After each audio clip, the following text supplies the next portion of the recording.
بسم اللہ الرحمن الرحیم۔ جہاد کے ضمن میں ایک بہت سنگین غلط فہمی جو پائی جاتی ہے وہ ہمارے فقہا کا یہ نقطہ نظر ہے کہ کفر کے خلاف جہاد مسلمانوں کو ان کی اجتماعی حیثیت میں فرض ہے، گویا کہ اس کو ایک فرض کفایہ وہ کہتے ہیں۔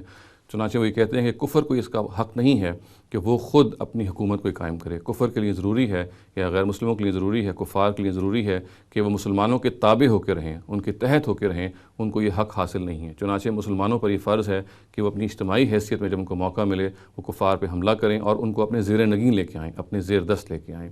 یہ جو پوری کی پوری بات ہے یہ دراصل قرآن مجید سے صحیح ثابت نہیں ہوتی۔ قرآن مجید سے جو بات معلوم ہوتی ہے اس کی روشنی میں اگر اس پورے معاملے کو دیکھا جائے تو معلوم ہوگا کہ اللہ تعالیٰ کی ایک خاص سنت ہے، ان کا ایک خاص طریقہ ہے، ان کا ایک خاص معاملہ ہے جو وہ خود کرتے ہیں، اور وہ یہ ہے کہ وہ دنیا میں ان لوگوں کو جو حق کو جانتے بوجھتے ہوئے جھٹلاتے ہیں، یعنی وہ حق کو حق سمجھتے ہوئے بھی حق کو نہیں مانتے، ان کو اللہ تعالیٰ دنیا میں سزا دیتے ہیں، اور یہ سزا اس موقع پہ دیتے ہیں جب ان کے رسول اس دنیا میں موجود ہوتے ہیں۔ وہ رسولوں کے ذریعے سے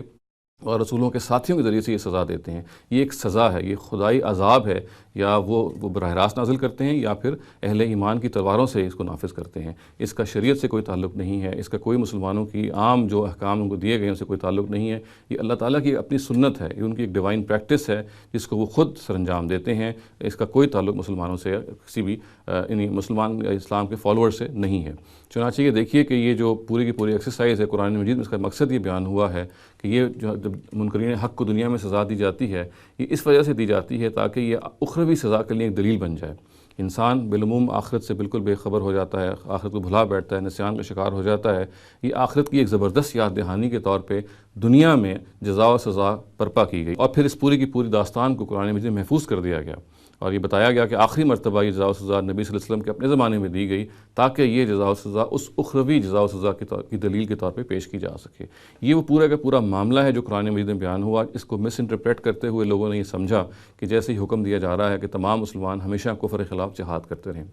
میں نے جیسا کہ عرض کیا اس کا تعلق صرف اور صرف اللہ تعالیٰ کی خاص سنت کے ساتھ تھا، اللہ تعالیٰ کے خاص معاملے کے ساتھ تھا جو وہ اس دنیا میں اپنے رسولوں کی زندگی میں کرتے ہیں، اور آخری مرتبہ جب انہوں نے یہ معاملہ کیا نبی صلی اللہ علیہ وسلم کی اپنی زندگی میں تو یہ معلوم ہے کہ ان میں سے جو اہل شرک تھے، وہ لوگ کہ جنہوں نے شرک کو سبسکرائب کیا ہوا تھا، وہ شرک پہ جمے ہوئے تھے، اور ان پہ یہ واضح بھی کر دیا گیا تھا کہ یہ شرک ٹھیک نہیں ہے، اور وہ اس پہ کنونسڈ بھی تھے کہ واقعی ہمیں غلط کام کر رہے ہیں، ان کو بھی سزا دی گئی، اور ان اہل کتاب کو بھی سزا دی گئی کہ جن کو یہ واضح ہو گیا تھا کہ جس چیز کو وہ سچ مانتے ہیں وہ واقعی سچ ہے، جو چیز ان کے سامنے لائی گئی وہ ایک سچ ہے، مگر اس کا پھر ان کو جان بوجھ کر انہوں نے انکار کیا۔ گویا مشرکین اور اہل کتاب نے جب حق کا جان بوجھ کر انکار کیا تو ان پہ سزا نافذ کی گئی۔ نبی صلی اللہ علیہ وسلم کے اپنے دور میں اور اس سے پہلے بھی ہم دیکھتے ہیں تورات میں اس کا تذکرہ ہے، یہ جو سزا ہے یہ عام طور سے اس طرح سے دی گئی کہ وہ لوگ کہ جو مشرکین تھے ان کو پھر یہ موقع نہیں دیا گیا کہ وہ اپنے مذہب پہ زندہ رہیں۔ ان کو کہا گیا کہ آپ کو ہر حال میں مسلمانوں کے زیر نگی رہنا ہے، آپ کو ہر حال میں اسلام کو قبول کرنا ہے یا پھر آپ کے لیے تلوار ہے۔ اس کے برعکس جو توحید پرست ہے، چونکہ اہل کتاب بنیادی طور پہ توحید پرست ہیں، ان کو یہ موقع دیا گیا کہ اگر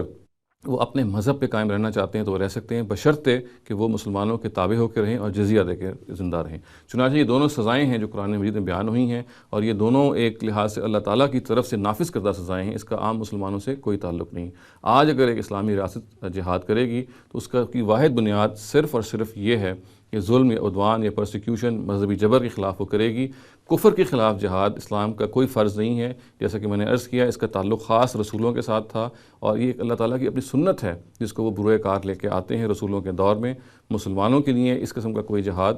ان کی شریعت کے لیے ہرگز کا حصہ نہیں بنایا گیا۔ جو جہاد ایک اسلامی حکومت کر سکتی ہے، اور جیسا کہ میں نے عرض کیا کہ حکومت ہی کر سکتی ہے، کسی کو ذاتی حیثیت میں انڈیویجول کیپیسٹی میں کوئی جہاد ویج کرنے کی اجازت نہیں ہے، اور وہ جہاد وہ ہے کہ جو ظلم اور عدوان کے خلاف کیا جائے گا، اور آبویسلی تب کیا جائے گا کہ جب ڈپلومیٹک ٹائز اور جب دوسرے مینز فیل ہو جائیں گے، اور جب یہ جبر اس قدر بڑھ جائے گا کہ سوائے اس کے کہ اس کا زبردستی طور پہ نوٹس لیا جائے اور جنگ کر کے نوٹس لیا جائے، اس کے علاوہ کوئی چارہ نہیں رہے گا۔ چنانچہ ہم خلاصتاً یہ کہہ سکتے ہیں کہ یہ جو پورے کا پورا معاملہ ہے کہ کفر کے خلاف جہاد کیا جائے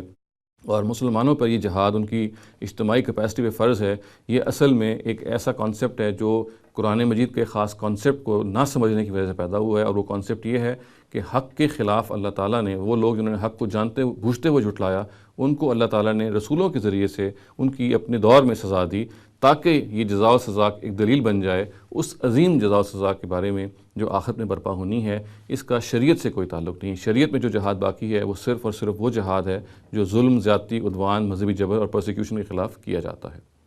اقول قولی ھذا واستغفر اللہ لی ولکم ولسائر المسلمین والمسلمات۔